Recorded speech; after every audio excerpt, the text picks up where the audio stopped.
And here we are. We are live. Good morning, good afternoon, good evening, wherever you are, whatever time of day you are watching this. Simon from Crew here speaking with Michael Kimpton from MessageMedia. Michael, before we start, is it Michael or Mike? What are we more comfortable with? It is definitely Mike. I know that I'm in trouble when someone says Michael, or I know they haven't met me yet, but always Gotcha. Mike. Good to know. So if anyone's emailing you and they want to talk to you about the role, it's, hey, Mike. Not they should talk to us first. Cool, beautiful. Hey, thanks for taking some time to talk. I think we've been excited to be able to get together and talk about this one. We've just come off the back of a long weekend, which pushed us back a bit, but we're keen to have a chat about this role. I think just as a bit of background for people who might be watching this who don't know MessageMedia, do you want to give us just a quick sort of 1 to 2 minutes just overview of the business from a technical perspective as much as anything else? The little elevator pitch is we're Australia's biggest SMS gateway. So an SMS gateway is a business that sends messages on behalf of other businesses. So if you've got a click and collect order and you get a message saying your order is ready, or if you've got a doctor's appointment saying come to the doctor's tomorrow, all those messages are sent through our gateway. So we're the largest in Australia, we're the largest in New Zealand, and we're now starting to grow our American footprint as well. And we've got a couple of hundred engineers now spread around the world, Australia, New Zealand, America, parts of Europe. We've got another couple of hundred people, scattered in those countries on all different parts of the business, from marketing to finance to sales, and product and we're a growing business based out of Melbourne, started or founded in Melbourne. Fantastic. And offices in Melbourne, Sydney, Perth, Ho Chi Minh. Yeah, we've got people in Ho Chi Minh. We've got an office in Ho Chi Minh. We've got a lot of people remote in America, a lot of people remote in Europe. And we've recently been acquired by Cinch about 12 months ago. So we've also got the footprint of them, and they're in lots of countries in Asia, lots of countries in South America, lots of countries in Europe as well, and they're headquartered in Sweden. Brilliant. And that's, I guess, just expanding then the opportunity for people within the business, no matter where they are from an engineering perspective as well. Yeah. Perfect. Yes. Thank you. And so we're talking about this principal engineer role. I think important to flag, it's a brand new role in the business, and probably quite a unique role. I think when you and I were chatting about this, one of the things that came up was if you're a seasoned engineer, you've sort of grown your career, progress from junior to mid to senior, maybe beyond, and you're someone who perhaps isn't that keen on doing the HR aspects of people leadership. So, doing the one-on-ones, or doing performance reviews or pay negotiations, like all those people side of things. If that's not your thing, where do you go in your career? Like, it's probably been one of the biggest challenges for engineers. But this technical leadership role is like this track to be able to do that, to move into a leadership position, but without sort of the people/HR responsibilities. Yeah, that's right. It's definitely that engineering track, and it's going to be a highly technical role. And you're right, you're not going to have direct reports for this role, but you will be working with the wider engineering department, and definitely working very heavily with the tribe. So there's 30 to 40 people in the tribe that you would be working with, and you're having to win their hearts and minds and get them to come on your journey for the processes and the services and the ways of working that you're pushing out. But you're not directly having to manage anyone and do, all the things that you mentioned before, but you are in a very sort of senior leadership position within the engineering department to be able to have that kind of influence. Yeah, perfect. And so a big part of this role is going to be around finding efficiencies across multiple teams. I said ways of working, looking at things like, how are code reviews being done? Do we have some consistency across those things?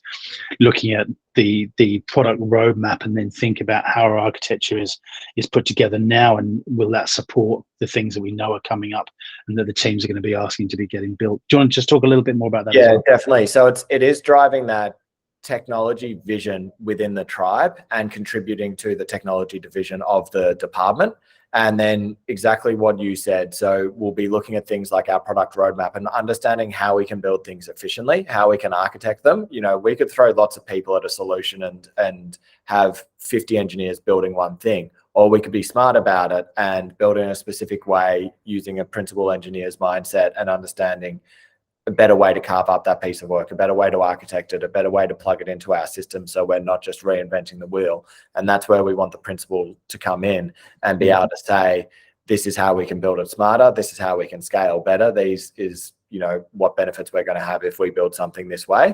And then to also look at our existing services and say, you know, these are really good services, these are potentially not as good, how can we improve them, what's the vision to get them to a, you know, world leading service or class.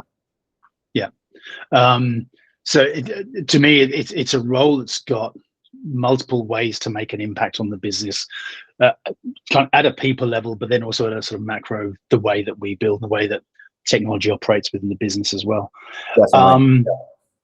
I think also that a big part of this role for somebody coming on board is going to be, you touched on it earlier, the journey, and I don't like to sound like we're an American game show, I'm on a journey, but a big part of this is going to be sort of setting a vision, setting some kind of technical direction, and almost selling that back into the business at a higher level, then also sort of at a team level as well, and getting people invested in what it is that you're trying to achieve for the betterment of everybody. Yeah, that's exactly right. So our business has scaled massively over the years since we were founded, which is why we're Australia's biggest and New Zealand's biggest. And some of the services that we've built are starting to grow and starting to get more customers, but they're not at that stage where they're Australia's biggest yet. But we're not ready to go from what we've launched now to start getting all those customers and start getting all that volume. So it does have to be sold into the business to say why we're investing in that and why it's important to do that now. And then it's also important to sell that to the engineers to say, you know, you've built a really good MVP, you've built a really good product that works for, you know, the amount of users that you've got now. But if you're going to quadruple that, or if you're going to 10x that, it's not going to stand up. And this is how you have to build it. So sorry, not saying this is how you have to build it, but you give them that advice and lead them on that journey so you can, you know, help mentor and grow the engineers so that they do understand how to build those 10x platforms instead of, you know, something that can support what we've got now. Yeah, absolutely. And so, you know, relationship building internally, again, up and down the chains of seniority, I think are going to be really important. From a technical perspective, we kind of need this person to be an AWS expert level across a whole bunch of, you know, microservices and different products within the AWS suite. Yeah, so we're pretty much AWS native. We love all their tooling. Everything we do is AWS first. So we heavily use the serverless framework as well. So we use a lot of Lambdas, we use a lot of SQS, we use a lot of DynamoDB and those native features. So we want to be an expert in that. But then also the wider business focuses more on containerization. They're more into Java and they're more into Python. So having those skill sets, you know, they're the sort of languages that we're looking for. And that's the AWS experience is super important because that's how we architect and build everything on our platform. Yeah, and so I think essentially the kind of person from a technical perspective we're really keen to talk to is someone who can talk and think at a macro level from an AWS/architecture perspective, but on those rare occasions they need to be really comfortable and kind of enjoy getting code line level deep as well. Absolutely, because they're going to be working with the teams. They might have to go into the code line level, to use your term. They might have to go into that and actually say where the improvements can be made or what's going wrong or why it's not working. They won't necessarily have to roll up their sleeves and do it, but they will be working with the teams on that. But there will be tooling and other services that they will write. So it will be both on the tools and off the tools for this position.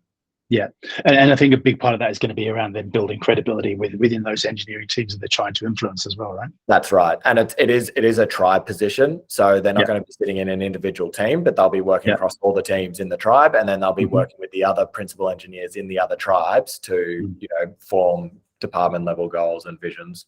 Yeah, and good segue. And so the tribe is the ecosystems tribe. The tribe is the ecosystems tribe. We have a couple of tribes. I think we've got about 4. So we're about a quarter of the engineering department that you would sort of directly be working with, based out of Melbourne, this position, but engineers sort of scattered all around Asia and Australia. Yeah. And so for people that might not be familiar then, so ecosystems, the context that we talk about ecosystems is those external products and tools and services that are integrating MessageMedia's gateway capability. So things like HubSpot and other sort of large scale CRMs. Yeah, that's right. So we've got applications plugged into Salesforce, NetSuite, Shopify, HubSpot, a couple of others, and all of those right now, they talk to our core gateway, but they are all sort of independent platforms. So we do want someone to come in and have a look at those and say, okay, they are independent platforms. How can we get them sort of talking closer to each other and, working off the same code base or same service, so that we're not having to build a bunch of teams to build out these services, and we can get some efficiencies. Yeah, perfect. And the majority of this tribe is sort of Melbourne-based, but also into Southeast Asia. Is that right? The majority of the tribe is Southeast Asia. So we've got people in the Philippines and people in Vietnam. We do have more of the leadership in Melbourne, and a lot of the stakeholders that they'll be working with are Melbourne based. So it'll be the product owners, it'll be the other tech leads, it'll be the other principal engineers that are going to be mainly Melbourne, but also New Zealand, a little bit of Vietnam, and some of the Philippines. Yeah. Do you expect this person to be potentially doing some travel to Southeast Asia? Is that? There definitely will be travel. We'll be doing, we do offsites in Vietnam. We do them in the Philippines as well.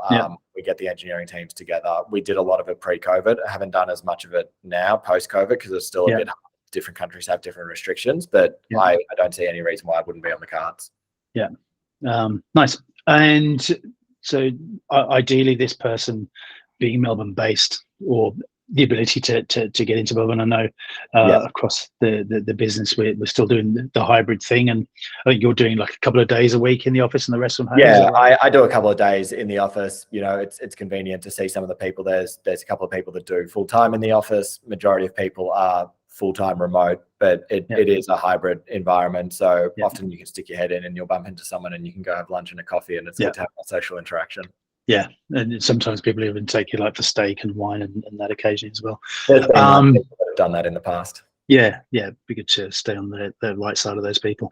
So I think all in all, what we're getting at is that this is a brand new role in probably one of the most sort of complex technically tribes that's got a remit across teams that are in Southeast Asia as well as the leadership group being in Melbourne.